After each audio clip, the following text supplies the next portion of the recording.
विषय विज्ञान कक्षा 9। इसमें आज अपन देखेंगे पूरे ऑब्जेक्ट, खालिस्तान वगैरह जितने भी हैं आपके विकल्प वगैरह पूछे जाते हैं पेपर में। ठीक है, आज इसमें सब कंप्लीट करेंगे। अध्याय 1 अपन देखेंगे। दाब बढ़ने पर निम्न से किसके आयतन में कमी होती है? ठीक है, गैसों के किस गुण के कारण उन्हें सिलेंडर में भर के रखा जा सकता है? संपीड़ितता, तरलता। ठीक है, संपीड़ितता हो गया अपना। अब बताएंगे बेटा, अब तापमान में वृद्धि करने पर खालिस्तान की दर में वृद्धि होती है किसकी? वास्तविक की। अब बताएंगे आप 25 डिग्री सेंटीग्रेड पर जल की भौतिक अवस्था कैसी होती है? द्रव। ठीक है, वायु का गलनांक खालिस्तान केल्विन होता है कितना? 273.15। ठीक है, अब बताएंगे आप खालिस्तान प्रक्रम में गैसीय पदार्थ सीधे ठोस अवस्था में आ जाता है ऊर्ध्वपातन में। ठीक है, वायु में विद्यमान जलवाष्प की मात्रा को कहते हैं, क्या कहते हैं बेटा? आर्द्रता। वायु में विद्यमान जलवाष्प की मात्रा को कहते हैं आर्द्रता। अब आप बताएंगे, ठीक है, इसमें से बाष्पीकरण एक सतह की परिघटना है, सत्य असत? ठीक है, बाष्पीकरण एक सतह की परिघटना है, सत्य है। आप बताएंगे आप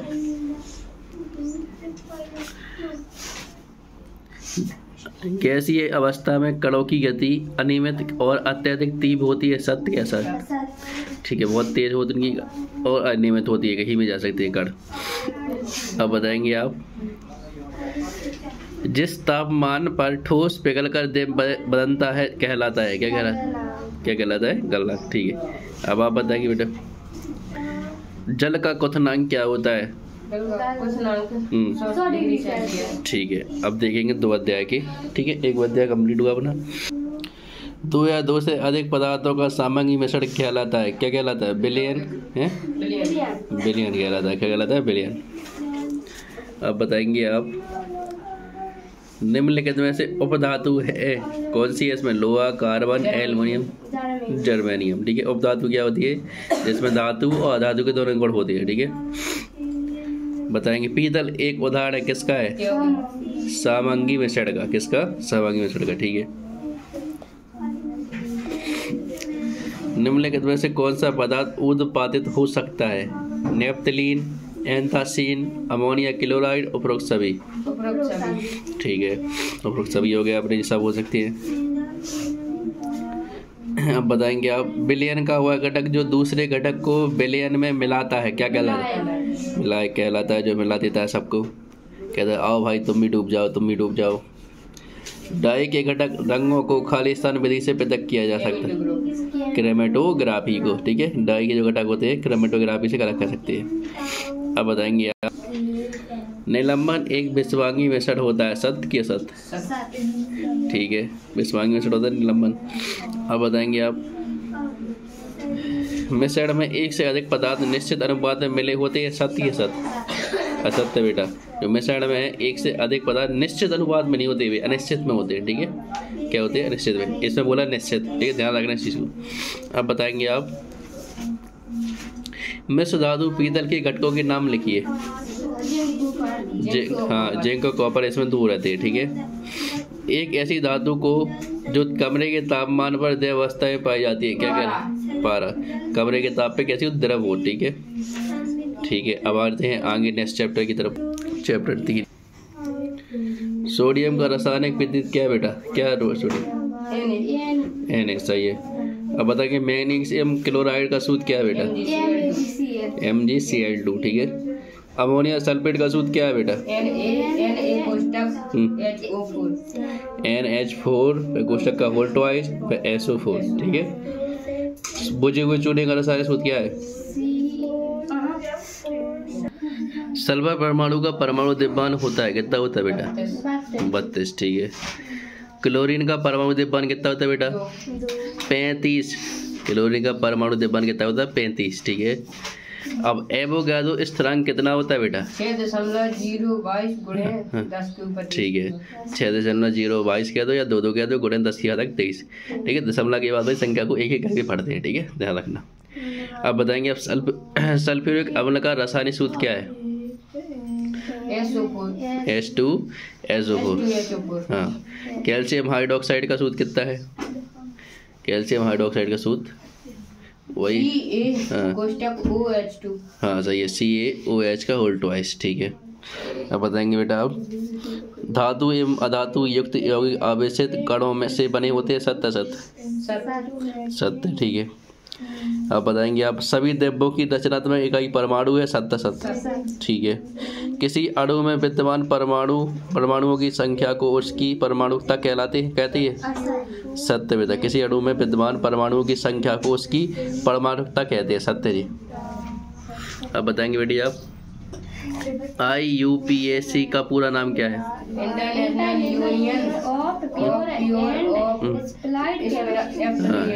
international union of for and applied chemistry. ठीक है, परमाणु त्रिज्या को किस इकाई में मापा जाता है? ठीक है, परमाणुओं का वह समूह जिन पर नेट आवेश विद्यमान हो उसे क्या कहते हैं? आयन। ठीक है, अब देखते हैं 4 अध्याय आगे। परमाणु के नाभिक की खोज किसने की थी बेटा? रदरफोर्ड ने। परमाणु के नाभिक की खोज की थी रदरफोर्ड ने। ठीक है, केनाल रे की खोज किसने की थी? ई गोल्डस्टीन ने। ठीक है, केनाल रे होती हैं कैसी? धनावेश। ठीक है, इलेक्ट्रॉन की खोज किसने की थी? जे थॉमसन ने। ठीक है, अब बताएंगे आप किस परमाणु का केंद्रक होता है? किसी परमाणु का केंद्रक होता है धनावेश से ऋणावेश, कैसा होता है? ठीक है, मैग्नीशियम का सही इलेक्ट्रॉनिक विन्यास क्या हो जाएगा? 282। ठीक है, वैसे पहले के कोष्ठक में पढ़ेंगे 2, फिर अगले में 8, फिर अगले में 2। ठीक है, अब बताएंगे कैल्शियम आयन में संयोजकता इलेक्ट्रॉन की संख्या कितनी होती है? 8। ठीक है, एटम शब्द का प्रयोग किसने किया था? एटम शब्द का प्रयोग खालिस्तान ने किया था, जॉन डाल्टन ने। हाँ, अब बताएंगे आप प्रोटॉन और न्यूट्रॉन की कुल संख्या के योग को तत्व का खालिस्तान कहते हैं, परमाणु द्रव्यमान।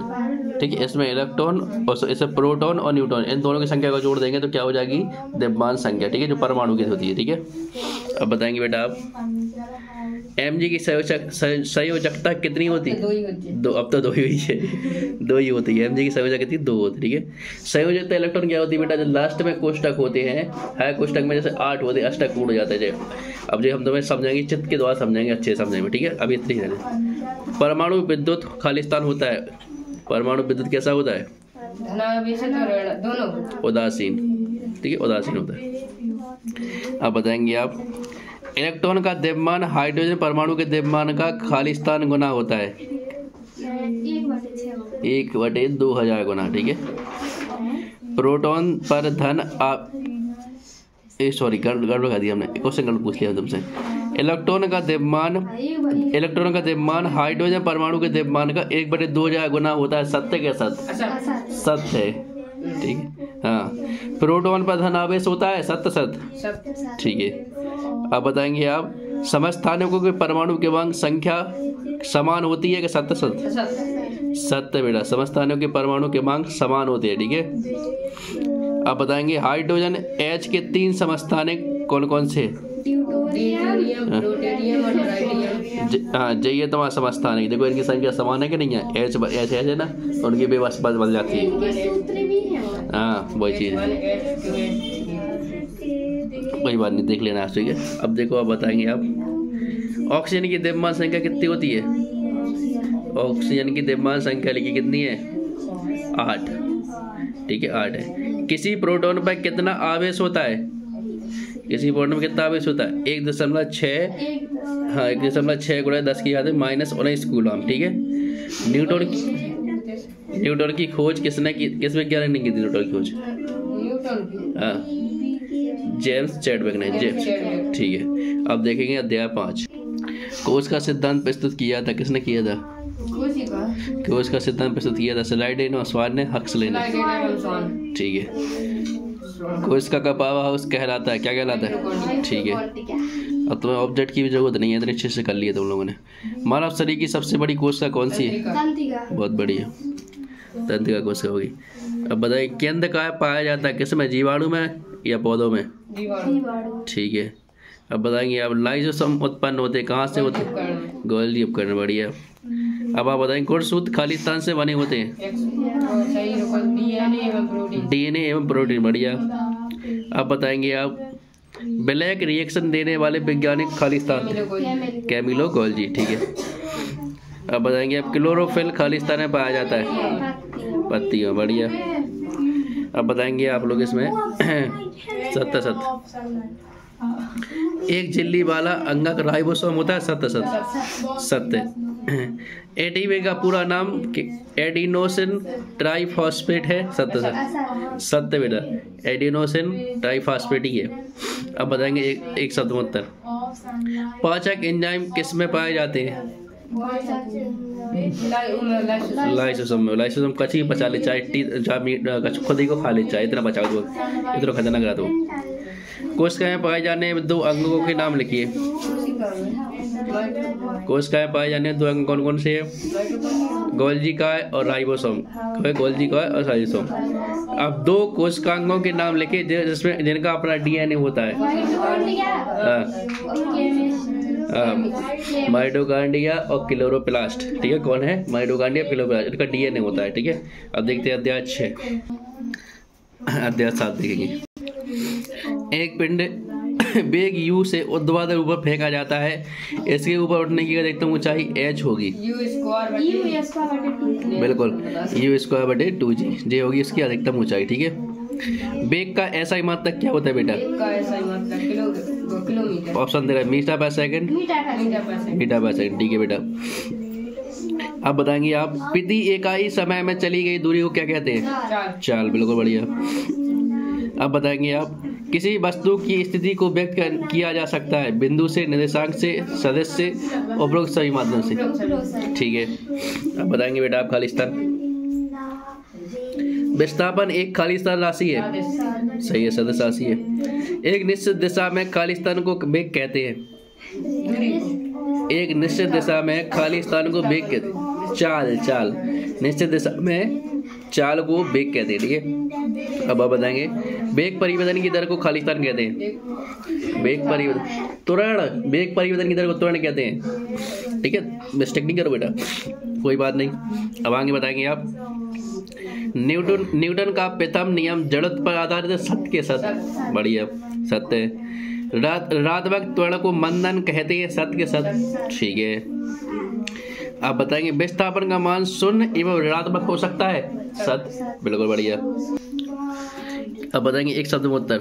जब किसी वस्तु को स्थिर अवस्था में कब कहा जाता है? जब समय के साथ उसकी गति न बदले, बढ़िया, जब समय के साथ उसकी स्थिति न बदले, सही है। जब एक वस्तु गति में होती है तब इसका मार्ग कैसा दिखाई देता है? बिल्कुल सरल लिखिए। संवेग का मात्रक लिखिए, किलोमीटर पर सेकंड, ठीक है, बढ़िया। अब बताएंगे अध्याय 8 की। अब बताएंगे बेटा वस्तु द्वारा अपने गति अवस्था में परिवर्तन के विरोध को कहते हैं, क्या कहते हैं? ऑप्शन है घर्षण, जड़त्व। विराम अवस्था में विराम में रहना चाहता है, गति में रहना चाहिए, इसे क्या कहते हैं? जड़त्व का नियम कहते हैं, न्यूटन का प्रथम नियम, ठीक है, बता चुके तो समझा भी है। बल का ऐसा ही मात्रक क्या होता है? बिल्कुल, बढ़िया, न्यूटन। अब बताएंगे बेटा असमान द्रव्यमान की दो वस्तुएं एक ही संवेग से गतिशील हैं, किसका वेग अधिक होगा? हल्की वस्तु का, बिल्कुल। अगर दो वस्तु फेंकी जा रही है, एक मोटी एक पतली, तो अपन पतली ज़्यादा स्पीड से फेंक सकते ना, मोटी तो अपन उठाई ना, बच्चा भाई, ठीक है। अब बताएंगे आप समान आकार के पत्थर एवं फुटबॉल में खालिस्तान का जड़त्व अधिक होगा, पत्थर का, क्योंकि उसकी भार अधिक है तो उसका जड़त्व भी अधिक होगा, ठीक है। अब बताएंगे आप क्रिया एवं प्रतिक्रिया बल खालिस्तान दिशा में क्या कहते हैं, ठीक है। अब बताएंगे आप किसी वस्तु का खालिस्तान उसके जड़त्व की माप है, किसी वस्तु का खालिस्तान उसके जड़त्व की माप है। द्रव्यमान जैसा होगा उसके हिसाब से जड़त्व लगेगा, ठीक है। न्यूटन का खालिस्तान नियम जड़त्व पर आधारित है, प्रथम, ठीक है। अब आप बताएंगे सत्य। प्रत्येक क्रिया में बराबर तथा विपरीत प्रतिक्रिया होती है, सत्य। गति का प्रथम नियम बल की परिभाषा व्यक्त करता है, सत्य, असत्य, ठीक है। एक शब्द उत्तर बताएंगे आप। संवेग के लिए सूत्र लिखिए। P बराबर S minus V, S plus संवेग बराबर द्रव्यमान गुणा वेग, यानी P बराबर m इंटू बी। संवेग बराबर द्रव्यमान इंटू वेग। घर्षण किसे कहते हैं? किसी खुरदुरी वस्तु की सतह पर रगड़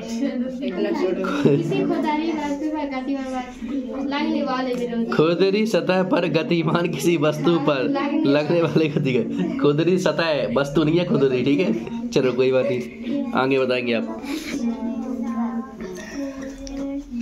जड़त्व, न्यूटन की गति के किस नियम को जड़त्व का नियम कहते हैं? ठीक है, अब अध्याय 9 के देखेंगे। गुरुत्वीय बल का मान निम्न में से कहाँ अधिक होगा? पृथ्वी पर अरे सुन तो पूरा बताओ सही से। ध्रुवों पर, पृथ्वी की सतह पर ध्रुवों पर, ध्रुव कितने? उत्तर ध्रुव और दक्षिण ध्रुव, ठीक है, होते हुए जितनी कम गति उतने ज़्यादा गुरुत्वाकर्षण बल। जैसे अपन धीरे धीरे चले तो अपन का चांस गिरे के चांस कम है, लेकिन जब अपन 80 की स्पीड से भागे और मैं कहते रुक जाओ 1 मिनट में, तो रुक जाओगे, मुख्य बात पूरे दांत दिखाए जाए अपने बजे। बताएंगे आप। गुरुत्वीय त्वरण जी का ऐसा ही मात्रक क्या है? मीटर पर सेकंड, मीटर पर सेकंड माइनस स्क्वायर 2, ठीक है। भार का ऐसा ही मात्रक क्या है? न्यूटन, सही है। आप बताएंगे आप। पृथ्वी के गुरुत्वीय त्वरण का मान होता है, कितना होता है? 9.8 मीटर पर, ठीक है, बहुत बढ़िया। आप बताएंगे आप। खाली स्थान, दो पिंडों के बीच खाली स्थान बल लगता है, ठीक है। पृथ्वी का द्रव्यमान कितना है भाई साहब? 6 × 10 की घातक 24 किलोग्राम। मतलब पृथ्वी इतनी वजनी है, 6 × 10 की घातक 24 किलोग्राम। पृथ्वी की त्रिज्या कितनी है? त्रिज्या 6.4 × 10, 6, ठीक है, 6.4 × 10 की घातक 6 मीटर, ठीक है। 1 किलोग्राम भार खाली स्थान न्यूटन के बराबर होता है। 1 किलोग्राम भार 9.8 न्यूटन के बराबर, 9.8 न्यूटन के बराबर, ठीक है। अब बिल्कुल, अब बताएंगे आप। भार का ऐसा ही मात्रक किलोग्राम है 7%, बिल्कुल। दाब एक सदस्य राशि है 7%। दाब एक सदस्य राशि है 7%। दाब कैसी है? एक सदस्य राशि है 7, बेटा। अब बताओ आप। गुरुत्वाकर्षण का सार्वत्रिक नियम किसने दिया था? गुरुत्वाकर्षण का सार्वत्रिक नियम आइजैक न्यूटन ने दिया था, ठीक है। एक शब्द में उत्तर पूछ रहे हैं। जो बल वस्तु को वृत्ताकार पथ में गतिशील रखता है उसे क्या कहते हैं? अभिकेंद्री बल कहते हैं, ठीक है। क्या कहते हैं? अभिकेंद्री बल। अब अध्याय 10। किसी बल द्वारा किया गया कार्य हो सकता है धनात्मक, ऋणात्मक, दोनों। धनात्मक भी हो सकता है और ऋणात्मक भी हो सकता है। ऋणात्मक कार्य प्रकरण में बल एवं विस्थापन के बीच कौन सा कोण होता है? ऋणात्मक कार्य में 180 का, जब होगा ऋणात्मक, ठीक है। एम द्रव्यमान की वस्तु भी वेग से गतिशील, इसकी गतिज ऊर्जा क्या होगी? एम द्रव्यमान की वस्तु भी वेग से गतिशील है, इसकी गतिज ऊर्जा कितनी होगी? ऑप्शन है 1/2 mv square, 1/2 mv, 1/2 mv square भी, 1/2 mv स्क्वायर, भी के स्क्वायर, ठीक है, ठीक है। अब बताएंगे आप। काय का ऐसा ही मात्रक क्या है? जूल के आगे, ठीक है। काय करने की दर को क्या कहते हैं? शक्ति। हमें शक्ति है, हम काय कर लो, हमें शक्ति है। शक्ति का ऐसा ही मात्र पद्धति में मात्रक क्या है? Joule what. वॉट तो मैं शक्ति हो तो हमारी वॉट लगा दो, जगह लेना। किसी पिंड का विस्थापन 0 है तो बल द्वारा उस पिंड पर किया गया खाली स्थान होगा 0, बिल्कुल। सीजीएस पद्धति में ऊर्जा का मात्रक क्या है? सीजीएस पद्धति में ऊर्जा का क्या मात्रक है? अर्घ। कोयला तथा पेट्रोलियम को खाली स्थान ईंधन कहा जाता है। जी बात सब ठीक है, बिल्कुल बिल्कुल। अब आगे बढ़े हैं। 7 बताना। काय की इकाई वाट होती है? 7। असत्य बेटा। शक्ति की इकाई जूल होती है? 7। अब बताएंगे आप एक शब्द में उत्तर। विज्ञान के अनुसार काय कब माना जाता है? जब बल लगने पर विस्थापन हो, बिल्कुल। काय की मात्रा किस पर निर्भर करती है? बल तथा दूरी पर, तय की गई दूरी पर, ठीक है। अब अध्याय 11। ठीक है। यहाँ अपने 10 पार्ट तक कंप्लीट हो गए, 11 12 चैप्टर अपन दूसरे वीडियो में कंप्लीट करें। धन्यवाद।